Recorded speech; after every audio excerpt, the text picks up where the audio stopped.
welcome back. Alam mo ba, maraming mga tao na gusto nila lagi ng shortcut. Sa pag-succeed, wala pong shortcut. Wala pong easy way out. Wala pong parang sikreto. Ang talagang kailangan mong gawin is hard work. Diba? Yung nagsasabi na wala kang gagawin para yumaman, kalokohan po yun. Okay? Kailangan mo talaga ng hard work. Kailangan mo ng sipag at tiyaga. Kailangan mo ng ingenuity. Kailangan mo ng disiplina. Okay? Usually, mga tao naghahanap lagi ng shortcut, naghahanap lagi ng technique, naghahanap lagi ng easy way out sa mga bagay-bagay na hindi nagsasucceed. For example, yung pupunta sa may scam.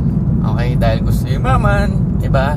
Typical story ng mga tao, gusto yumaman mabilis, invest lahat ng savings sa isang bagay na wala silang alam. Ayun, may scam, nauubos.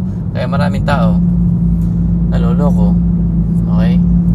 Ayaw nila magbanat ng buto, magsumikap, mag-networking, diba? Ayaw nilang mag-train ng mga tao, mag-prospect, ma-reject.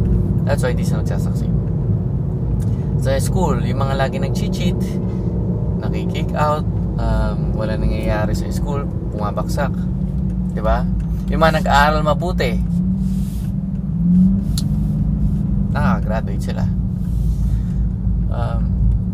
So sa buhay talaga guys, maski sa alam mo gustong pumayat, wala shortcut eh. Kailangan mo talagang kumain ng tama, mag-take ng tamang supplement para matulungan ka pumayat.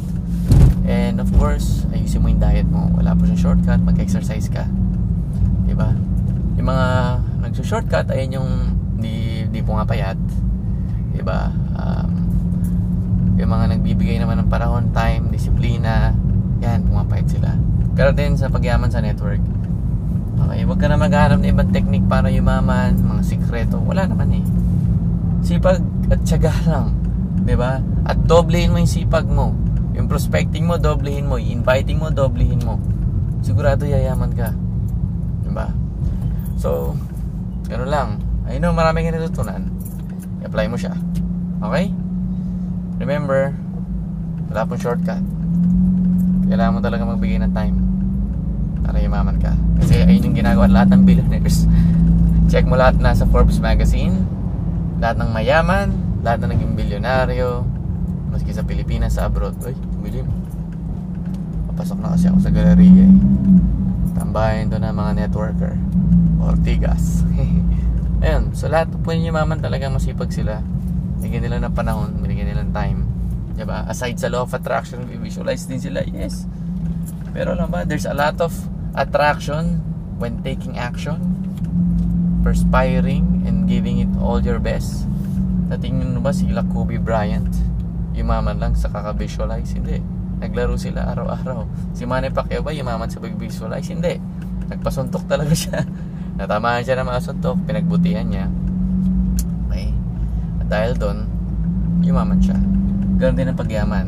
Kung nahirapan ngayon, di ba, na binibigay mo lahat, saan lang ibig sabihin nun? Ibig sabihin, payaman ka na. Alright?